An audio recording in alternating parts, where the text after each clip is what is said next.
Welcome to DesignerDigitals bi-weekly tip, November 10th, 2017. This week, how to customize gradients in Photoshop and Elements.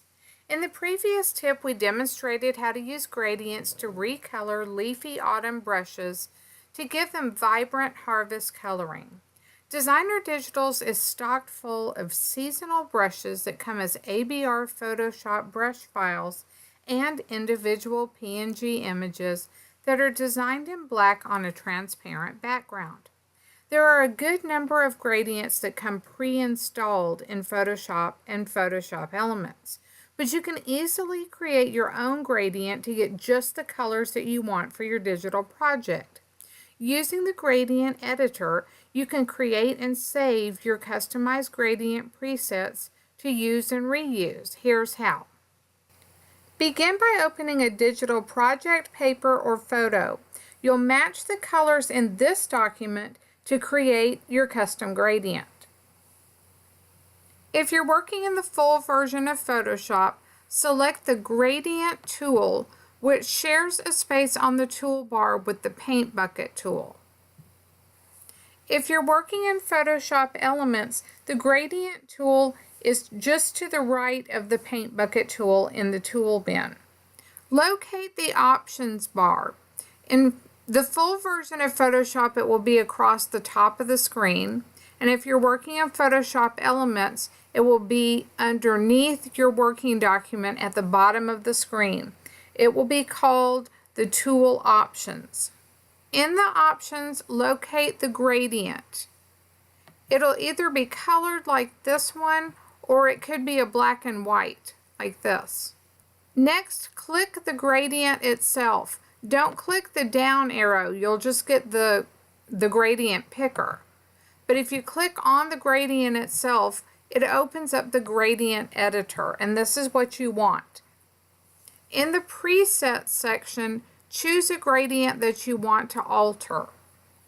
You'll be able to change the colors, so pick a gradient by the number and distribution of stripes and not the colors. So I'll just choose this one. When you choose the gradient, it's displayed in a bar beneath the gradient presets. The bar has a number of color stops. They're little squares with arrows on top that look like houses that are right below the bar. Click one of the color stop boxes. So I'll click the yellow one. And now you'll see here under color, you get the yellow color that's in the gradient. Now move the cursor over onto your open document. You can see that the cursor changes into an eyedropper, and that allows you to click to pick up a color from your document. Click the next color stop, and then again, that color populates this color box. If you click on the color box, you can choose any color from the color picker, or you can go back over to your document and choose another color from your document. Continue clicking the boxes and picking up colors from your document so that the colors in your gradient match your document exactly. You can even add more colors to your gradient by clicking between two of the stoppers. It creates another little stopper box that you can click and fill with another color. If you decide you don't like it, you can just delete the color by dragging downward. And you can also drag any of these other color stoppers downward to delete them. Now let's say I wanted to see more of the orange in my gradient. If I click on the orange, I get two little diamonds. And you can move those diamonds to the right or to the left to change the width of that band of color. When you're satisfied with your gradient, you're going to want to give your gradient a name, because when you started working on it, it changed the name here to custom. And I'll just put fall leaves as my custom color.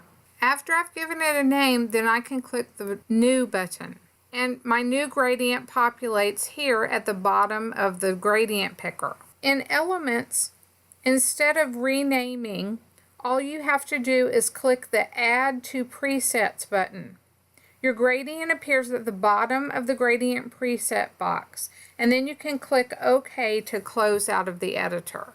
Now you can use your custom gradient to recolor PNG images as described in the previous tip. Your recolored item will be a perfect match for your project using the gradient customization technique. Thanks for watching, and be sure to check back in 2 weeks for the next DesignerDigitals tip.